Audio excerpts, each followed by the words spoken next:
This is the Mickey Miles and More podcast, your one-stop for information on Disney races, Disney vacations, Disney theme parks, and more. Now, here are your hosts for the Mickey Miles and More podcast, Michelle Scribner-McLean, Chris Eliopoulos, and Mike Scopa.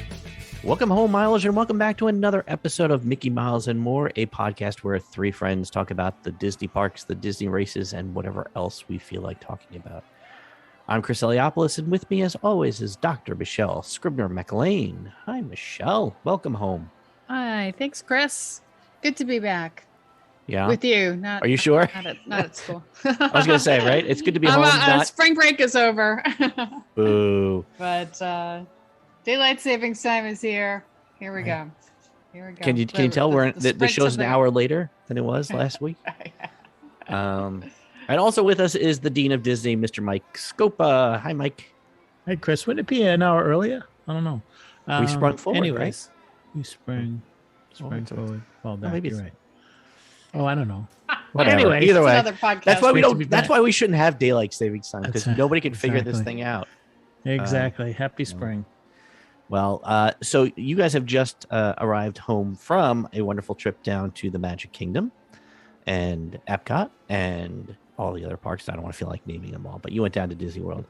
And so we thought, instead of doing a normal trip report, what we might do is I'll open up the discussion to the two of you now that you've been down there for the first time in about a year, almost a little less than a year, maybe. August. 8 months. Yeah. And I recently was there in January, so we sort of have a new paradigm that we can talk about. So we're going to go through a few things, and we're going to do, as we like to call it, magical or tragical. We're going to discuss the different subjects and then give our final vote.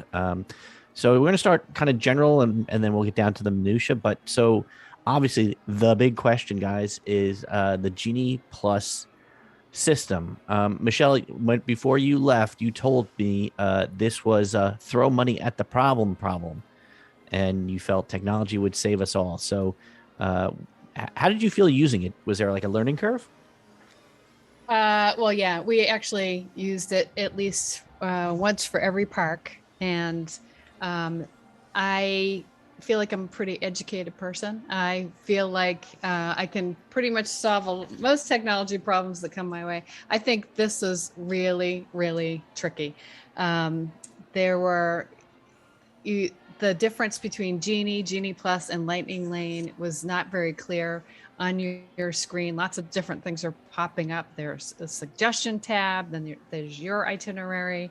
It is, I did due diligence. I watched a lot of videos before I got down there. I played around with the app. I thought it was really, really tricky. So basically my analogy is Genie is like a value resort. Genie Plus is like a moderate, and Lightning Lane is like a deluxe resort. So it's what you're willing to pay for. I didn't feel like I had a good understanding of what was going on until like the third day. But one of the things I liked about it, and I have very mixed feelings about it, I did do the Lightning Lane for a few things. And we did Genie Plus for several days. I did like that you could buy the attraction that you want to go on, but unlike when you make a dining reservation and you can say, I want to go at 4:00, I want to go at 6:00 because I got other things going on, it tells you when you need to get there. So if you log on and buy Genie Plus at 7 a.m. and you want to go on Ratatouille, it tells you when you need to get. You can't say, oh, I'd like to do that like 4:00 after I have lunch or something like that. So if you have to be really clear on what your plans are. They'll pop up and show you that it's overlapping, but it is a lot of management just for two people, one of whom wasn't riding some of the attractions that were more thrill rides. What happens is when you buy Genie Plus, you're basically buying one sort of Lightning Lane experience, although it doesn't include everything that you could buy in the Lightning Lane. So you're buying one position in the Lightning Lane for the rest of the day for the attractions that are approved. So for instance, you could buy it at the Magic Kingdom and get into Buzz Lightyear. So basically, you're paying $15 to get into Buzz Lightyear, and then once you do that, it'll give you recommendations, and every 3 or 4 hours you can choose another one. But they're limited based on what other people have taken. So basically, you're on your phone trying to figure out all day long what to do. And it turns out that one day, I'm sorry, I'm babbling on. One day we couldn't even find a lightning lane thing to do because I had picked Splash Mountain, and there are guest services or guest experience pros, not too many. I think maybe 2 in each park. And when I went over there and I said, look, I can't even find a lightning lane to do because it was sort of the end of the night and I'd been trying all day. And the guest services person said, this is really, really tough. I said, I think I'm pretty tech savvy. And he said, for people who aren't tech savvy, for people who are, struggle with English, it is really, really hard. He said, I can't tell you how many times I've had to explain and reset and show people where their reservations are. So anyway, sorry for the I had a long time to think about it, but I would not recommend it for people like us who go very often. And it turned out to be pretty expensive every day. So I agree with everything Michelle said. And there was some other, observations, Chris, that I thought were interesting. I think that to comment on Michelle's feeling how confused it was, I think we really don't know how confusing it is to most people, with the exception of the following flags. When we did use the lightning lane, we almost walked right on. It was as if nobody was using it or no one figured out how to use it. Unlike FastPass, where you get into a FastPass lane in the past, you still waited sometimes 15 to 20 minutes. But for the lightning lane, we went right in. Except for Flights of Wonder, which you didn't go on. Flights of Passage. Flights of Passage, yeah. So I think that and we talked about how the spontaneity is missing on a Disney vacation. I truly think that the Disney Genie and Genie Plus system contributes to the removal of that spontaneity, because as Michelle mentioned, you can't purchase a lightning lane for a particular attraction at a particular time. It's like that old science fiction program, Outer Limits. We control the vertical. We want to control you. So why use something? It's like you're at the deli and they give you a number, and if you're not there for the number, you lose your place on the night. So when you purchase Disney Genie and Genie Plus, you're saying to Walt Disney World, I want you to control my vacation. And I don't think a lot of people would go for that. Yeah, I think what it came down to for me is that I realized that my annual pass now is just something that gets me in the door. And that's all I can expect from it. I can use restaurants. I can have the experience of the ambiance. It is not going to get me on even the People Mover that had a 60-minute wait. It won't even get me on that. So maybe a Carousel Progress, but it's not going to get you the same experiences that you had before. So I would not do it myself, but there are a lot of attractions that I could walk by and say, I'll do that again. The only way I realize that I'm going to go on the attractions that are really interesting to me at this point is to get there during early hours and to really not have a vacation type of experience, but to get out of bed really early and to run over. So, well, it's funny because I think I mentioned to you guys from when I went that the feeling was I just paid all this money for my annual passes to get into the parks, and that's all it's getting me now. Even if you don't use Genie Plus, the amount of attractions you're going to get on is so limited just because the amount of people in the queues. So you're saying unless you go really, really early. Yeah, that was the thing too. Was we found if you got in there, but even then there were points where I felt like we got there super early, even when we were a hotel early access, and we went up to Remy's Ratatouille, and it was an hour wait, even though the parks had not even opened yet. So there were definitely some problems with that one. But so Michelle, so if we didn't use it when we went, and you're saying that you're as a tech savvy person, and it's only 2 of you, and you know the parks, who exactly is Genie Plus for then?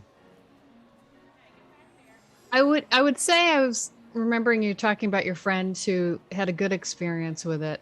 I think it's for the people who, and this is what the cast member said to me, it's for the people who get there really early and use it all day from park opening to park closing, and spend the money for, get there, whatever their one attraction is that they want to see with Genie Plus, and then every few hours it'll repopulate.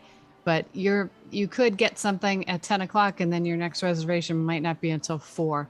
So if you are somebody who is, when I'm not willing to spend 12 or 14 hours in a park to do everything, then I think you could get the most out of it. And that's exactly what the cast member said to me.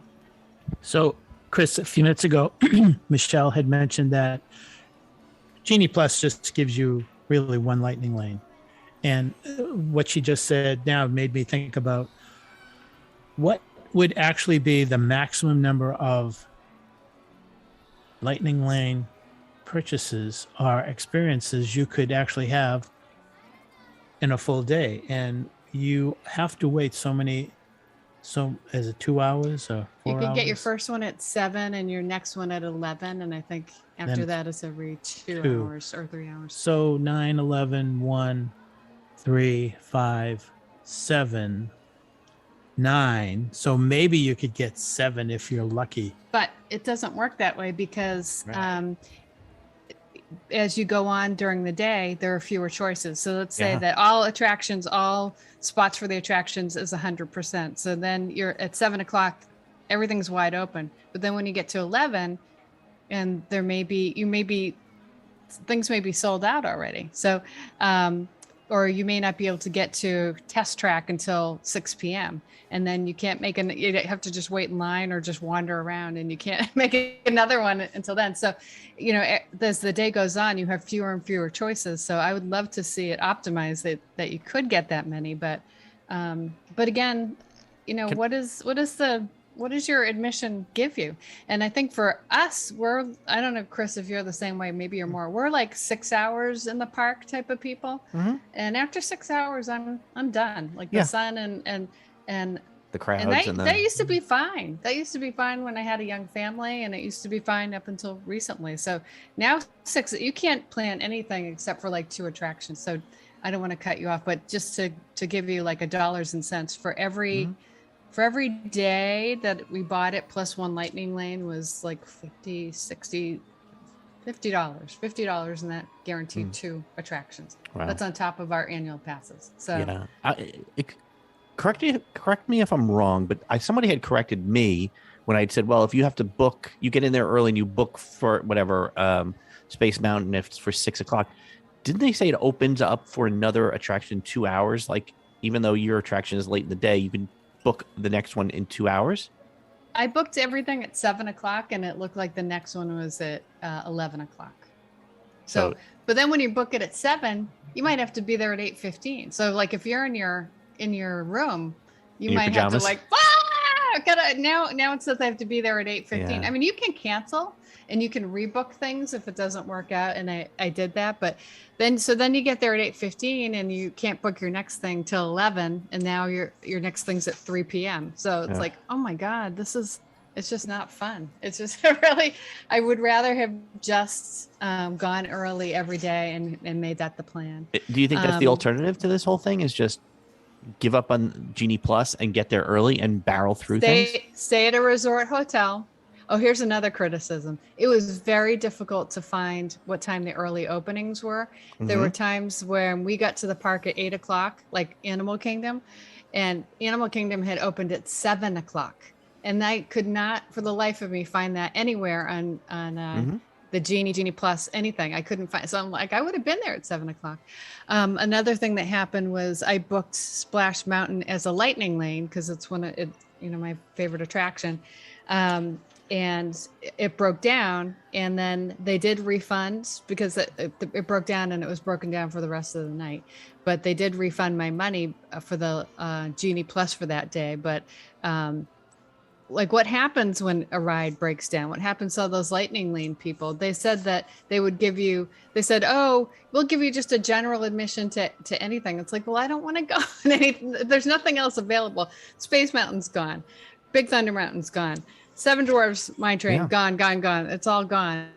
And you had to, that was their option, book something else. You get a general or whatever you want. Well, no, thank you. And so finally they did give a refund for that. But we had to go to the experience team.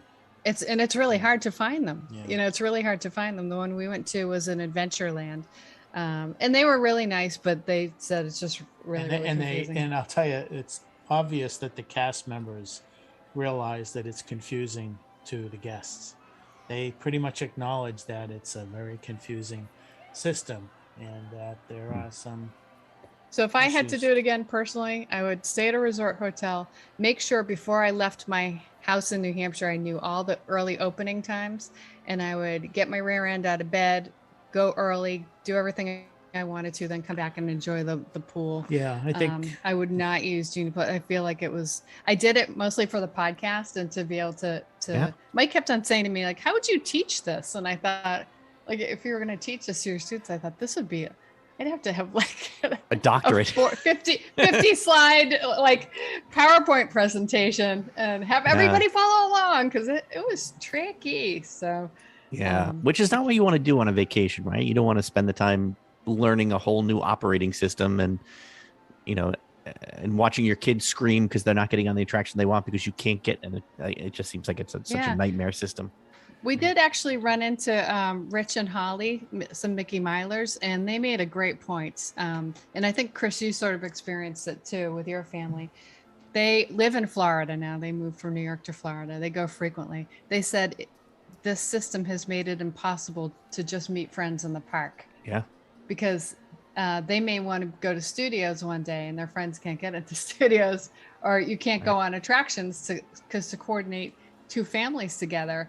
And they're pros. I mean, they know what they're talking about, but they said it sort of ruined a little bit of, maybe these are my words. My impression was they were saying it sort of ruined a little bit of their family and friends experiences, because now they just have to say, well, maybe we'll be in the same park, maybe we won't. So I want to add one more thing. This is probably a scenario that kind of makes it all sound a little bit more understandable. So let's say that tomorrow you had a park reservation for the Magic Kingdom, but you also had a dining reservation for La Hacienda at La Hacienda at Epcot at 6:00. But like Michelle said, you're in the Magic Kingdom, and one of the things you want to do is you want to do Space Mountain, but the Space Mountain next time you could get a lightning lane for Space Mountain is 6:00.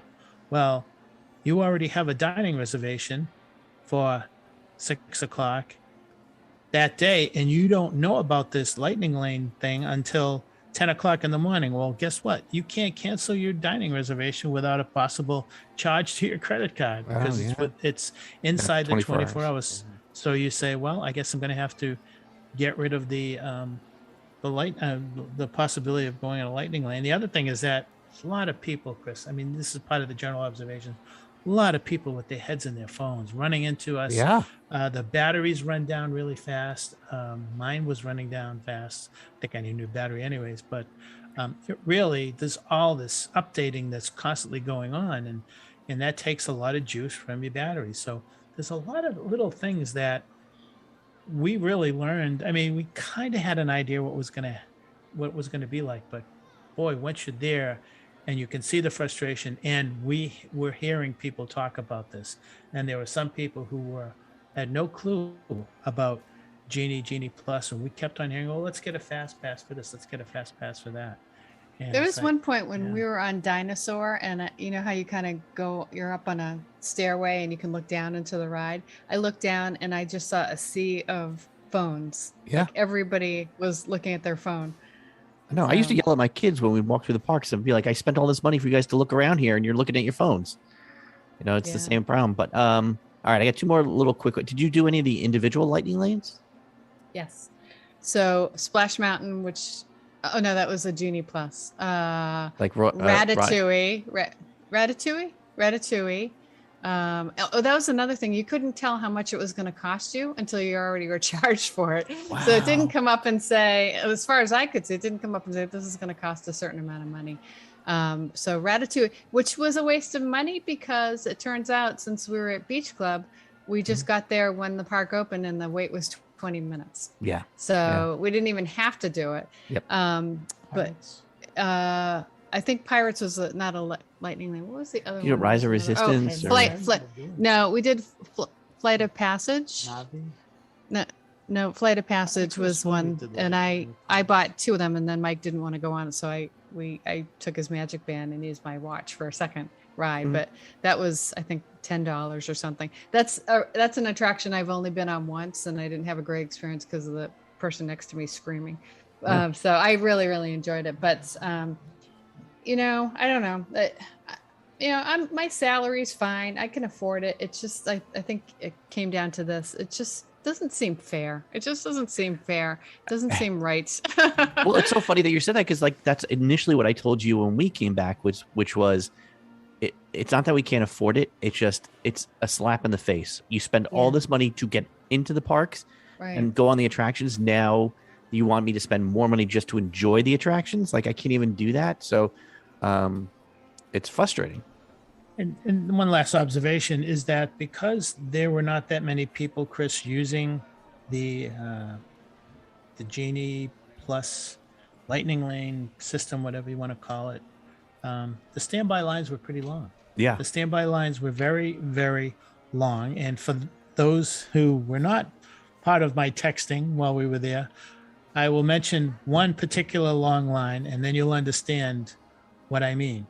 The line for Ratatouille had a total of 10 switchbacks, which you go one aisle and then you turn around, come back. There were 10 switchbacks in total. Outside. Yeah, 6 near the attraction, and then 4 that were just as you go through the awning or whatever you want to call it, just as Arch, you enter or the arch, right?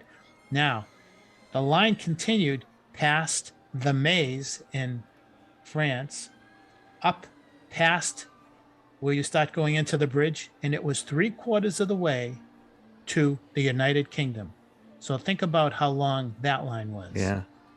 That's insane. But yeah, and it is insane. But I mean, we're saying conflicting things here. We're saying that we can't get reservations using Genie Plus, and then you're saying that the lines weren't long. I agree with you. So where are all the people going? It didn't look like those lines were very, except for Flight of Passage, where it was quite a long wait.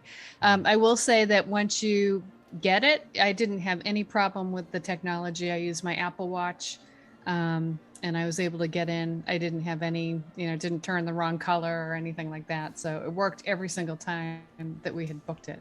But do you think it's the cause of the GD Plus system that the standby lines are so long? Like, even not for Ratatouille, it's a new attraction. No, I'm saying in general, because I felt like like things like Pirates that used to be like a 15-minute wait is now at least 45 to an hour all the time. The whatchamacallit, the Ariel's ride that came up used to be like a 5-minute wait. Now that's an hour.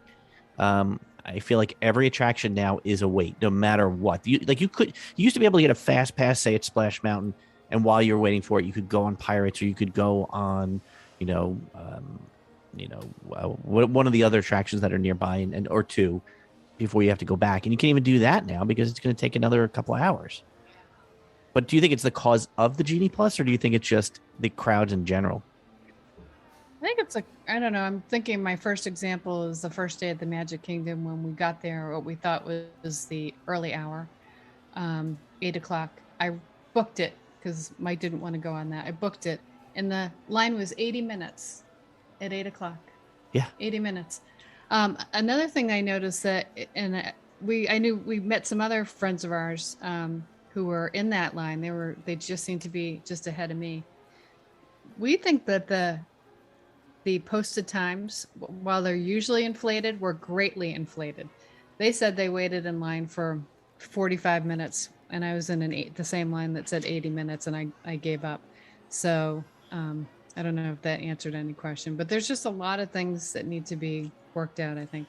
So to answer your question, Chris, before I answer it, I want to ask Michelle, what do you think if someone said to us, what do you think the capacity level was in the parks? Was it 60, 70, 80, 90%. What would you say? I have my own idea. I mean, when you say capacity, do you mean how many they're going to let in the door, or what the cap, what it actually was? So I let's would say say, the Magic Kingdom was like 80%, maybe Okay. maybe more. Epcot probably 60%. Animal Kingdom 60%, and Studios like 80%. I would say pretty close. I would say on average it was about 70 to 75%. So keeping that in mind, still the lines were longer than normal. So if you're reducing the capacity of the parks, but the lines are longer, then I think you have to attribute that to Genie Plus, because it replaces the free Fast Pass system, in which a lot of people took advantage of. But as we said earlier, there were not that many people in the Lightning Lane. So they were saying, we're not going to pay. We already pay $144 to get into this park. We're going to, wait it out. So I think, Chris, to answer you, I think it's a huge contributor to the extended long lines of things like even the People Mover. Yep.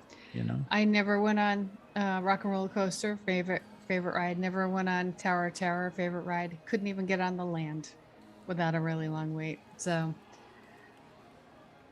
Yep. Chris, you're muted. Right. So, Magical. The big ultimate question: magical or tragical, Michelle? It was tragical for me. I wouldn't recommend it to anybody. No. Mike? Capital T, tragical. Yeah. Unless they tweak it a certain way here and there. I mean, the system is tragical in itself, and then I think what its effect on the park experience is even doubly so, right? I mean, I got the feeling, like we were saying, you can't even enjoy anything there other than going and buying food, buying, tchotchkes, or the atmosphere. But even that, it's crazy because everybody's staring at their phones. You're getting banged into. So, the effects, even to the experience, is pretty They bad. needed like somebody from Apple to come in and help them do their user interface, because Oh, that thing is hard to, not intuitive. It is everything about it. Yeah, I mean, we're coming from a stressful last 2 years. Like we don't need stress on our vacation. And honestly, I just wanted to try it to kind of work through all the problems. And I think I gave it the old college try, and I would say, no, not again. Well, it's so Not for funny. me. Well, I thought it was so funny because you and I had a discussion. You're just like, I'm just going to throw money at the problem, and that'll Yeah. make everything okay. And then you went and experienced it, and then went, money doesn't solve everything. No, it doesn't. Yeah. It doesn't. So- So I mean, if I could just start the day with a list of things that I wanted to do for attractions and check, and it was easy, and I could Now- make my plans whenever I wanted to, I think Yeah. I might have liked it. And for all those who, and we thank you for listening to the podcast, all those who think we're just negative, we're trying to be realistic. We're not trying to sugarcoat anything. We're trying to be as realistic as possible to give everybody an understanding of what we went through and what we think could be a way to make your next vacation enjoyable despite Disney Genie Plus. Yeah. And speaking of which, so a lot of people these days are going to be going back now that the epidemic is sort of, or the pandemic is sort of waning a little bit. So everybody's going to start making their reservations. Just before you guys got down there, they got rid of the mask mandate within indoors. They keep them inside of transportation, like the boats and the Skyliner and stuff like that. So, Mike, what did you feel like? Did you feel okay, like walking through? Were people wearing masks a lot, even though there was no mandate? Well, we were curious to see how that was. There were, again, you need to wear masks on the monorails, on the buses, although that was inconsistent. Sometimes the cast members were tell very, you to, yeah. but like sometimes the cast members were very adamant. Sometimes the bus drivers would not let you on unless you had your mask on. Sometimes there were starters on the monorail stops who would hand guests masks, but it was very inconsistent. Walking around outdoors, I would say at the max, maybe 10% of the people were wearing masks. Indoors, maybe it was a little bit higher. One interesting, I don't know, Michelle, do you remember which attraction it was? We had our masks on all the time when we were indoors, and we went into one attraction. I don't know what it was. It might have been dinosaur. I don't know what it was, but because we had our masks on, the loading cast member probably figured either we were Oh, it was Mickey's Runaway Railway. okay, Yep. which was different from the last time we Mhm. went. But she thought that because we had our masks on, we were either unvaccinated or we were very, very afraid to ride with anyone else. So she gave us a row all to ourselves. But very, very few masks. I mean, I still think everybody needs to bring masks. Obviously, if you're still you got to go on a plane, you got to ride a mask. If you're going to ride the monorail, you're going to ride a mask. I would say 10% of cast members I saw, and almost nobody. And even when we were on the bus or the monorail, people were just blatantly taking them off and not wearing them. Not most people. Most people were fine. I would say 90% of the people on those were fine, but there's some people who. Yeah, that was my experience. Even when we had the mask mandate indoors when I was there in January, there were people who were just like, I don't care, and pulling the mask off. And I even felt like the cast member reactions weren't standardized. I think that's a problem. Like you said, like some people would be adamant, like you have to do this, and then others were like, whatever, I don't care, I'm not gonna get into a fight. We'll talk about it later, but when we went to Cirque du Soleil, everybody all the ushers had paddle boards that said, please wear a mask, but they didn't really tell people to wear masks. That were, I think, the only ones around us who had masks, even though some of the performers who weren't singing had masks. If they weren't singing, they on stage, even though they were doing acrobatics and dancing and things like that, they were wearing masks. Interesting. So wow. Not all the if they weren't singing, they were wearing a mask. You mean those guys flipping? They had masks. If they weren't, they were dancing, but if they weren't doing acrobatics, they were wearing a mask. Okay. Right? Yeah. Got it. Oh, wow. Crazy. The other thing I heard, so I guess basically the answer for the protocols, magical, tragical. I mean, it's twofold. It's how did people react to it, and two, how did cast members react to it? So it's mixed. It's a mixed bag. I can only make a decision for myself, you know? Yeah. And I only get upset if I felt like somebody else was not, I'm a rule follower. I remember a family of like 6 on the monorail who were just in this car. Every other person was wearing a mask, but they weren't. And that just pissed me off. So. But I was way on the other side. So I think that if there was consistency with the wearing of the masks in the transportation system and indoors, I think I would say it would be magical, but because of all the defiance, I just feel it's like it wasn't defiance. outrageous though. Yeah, but we're still in it, and things could change in a minute. So I think you need to be careful. So I'm going to say tragical. Speaking of transportation, when I was there, they weren't running yet, but the trams were running. I understood. Just as far as I know, as far as we know, Chris, only in the Magic Kingdom. Okay. I don't believe that and things could change by the time this show is released. It could change, but all the other parks, the trams were not working. So that's tragical. Bless Yes. you. All right, so we're going to wrap up a couple little things here. The reservation system. That Tell actually me- went pretty well, I think. Mike dealt more with that. We changed several times at the last minute. But I want to make a comment that when we said, gee, do you want to change tomorrow's reservation park to another one?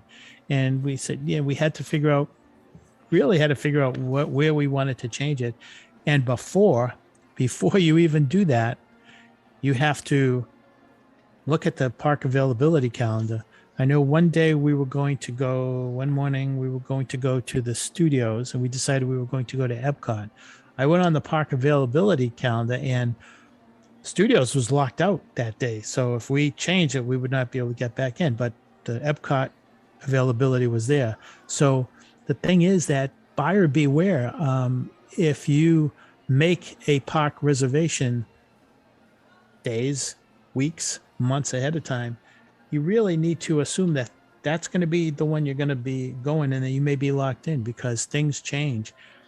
This week, there were some parks that weren't available, and I just kept on thinking, Chris, what's going to happen when we get to the summer? Now, I don't think that the park capacities are going to go up to 100%. We heard or read somewhere that that they do not expect to go to 100%. They may get to 80, 85, but if that's the case, then availability during the summer is going to be even that kind of tentative kind of a thing. And they're planning to keep the reservation system going for the foreseeable future.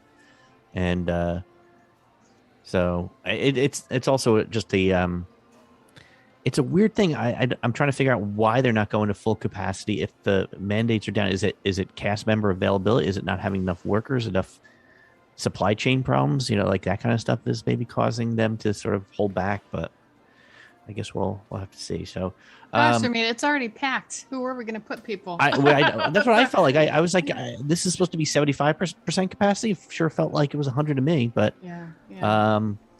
All right, so tell you what, we're gonna leave it there. What we're gonna do is we're gonna do more micro as opposed to macro. We're gonna start doing park by park and individual attractions on the next show, if that's all right with you. I don't know if you want to do something different. It's up to you, but that's my feeling anyway. You're asking the listeners or us? You guys. Even though we have a list in front of us. Have to wait till the following week to hear the rest of Well, but do our best. All right, so that's going to wrap it up for this episode of Mickey Miles and More. If you want to reach out to us, send us a message on Twitter at Mickey Miles Pod. For Dr. Michelle Scribner McLean, Mike Scopa, I'm Chris Eliopoulos. We'll see you on the road and in the parks. We hope you enjoyed listening to today's episode of the Mickey Miles and More podcast. For all of us here at the Mickey Miles and More podcast, this is Rick Gregg saying thanks for listening and all your support. And until next time, we'll see you on the road.